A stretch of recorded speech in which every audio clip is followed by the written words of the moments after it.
gal tokia labiau arkadinė, nežinau, kur pats tiesiog vaizdas juda ir tu tiesiog šaudai. Tokio neteko žaist, neatsimenu, galbūt su lėktuvu skraidyti.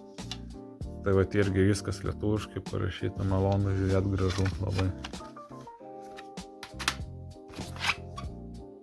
Rožinė pantera, čia neatsimenu, galbūt toks pats kaip ten, bet čia rusiškai parašyta. Tai Rozovая pantera Насильство kažkano, nežinau, koškį, kuką, nežinau.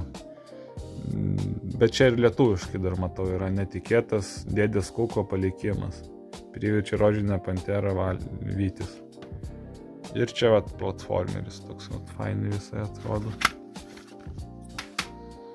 Yra dabar toks įdomus jausmas tos diskus vat laiką atrangusi, tai visai kitaip negu per Steamą žaidžiant, tai vat labai vat fainas jausmas ir biškių užkabino vat tie žaidimai, vat tie vat seniai ypatingai ir ypatingai vat lietuviškai, tai dabar vat 3 paršiukų žiūriu. Kažkoks paprastas platformeris, ten kažką šaudo tas filkas, žaidimų šalis leidėjas, vidaus vat irgi lietuviškai parašytas.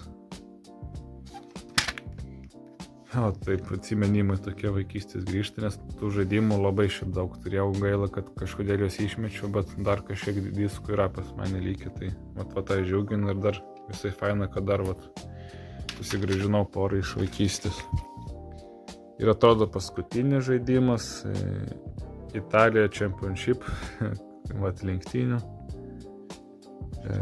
Turbūt irgi lietuvių kalba bus visai fainai pažiūrėt. Žaidimų šalis. Žiūrim, kas viduj. Šiaip labai geras pardavėjas pasitaikė, žmogus, kuris pardavė, tai visi diskai vietai, nieks neapgauta, viskas gražiai vat yra.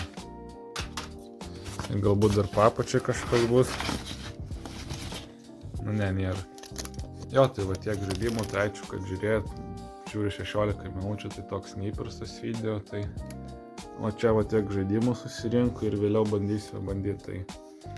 Tai kas labiausiai įsimena, tai ta lietuvių kalba matyti žaidimus, tai labai neįprasta, nes dažniausiai angliškai arba rusiškai žaidžiu, tai va visai šiaip smagu įsiminti ir va tokio va fiziškumo, va tokių va fizinių dalykų, va tos fizinės medijos šiaip pasibiu reikėtų į gyvenimą daugiau įdėti, nes dabar čia kaip telefonė viskas viename sudėta, tai jį labai lengva įkristi, įnikti ir toks tada gyvenimas atrodo ne tai, kad niūrus, bet toks per daug stimuliuojantis, kai tą telefoną ateinu, tai ta fizinė medija, manau, gali padėti truputį sulėtėti ir tiesiog įsitraukti ir dėmesingai įtraukti į tos pačius žaidimus. Ir galbūt dar norisi dar kokių retro dar pažaist, kad irgi truputį tą stimuliaciją sumažinti, nes tie šiuolaikiniai žaidimai tai iš tikro labai stimuliuojantis. Tai va tiek būtų, ačiū, kad žiūrėjot ir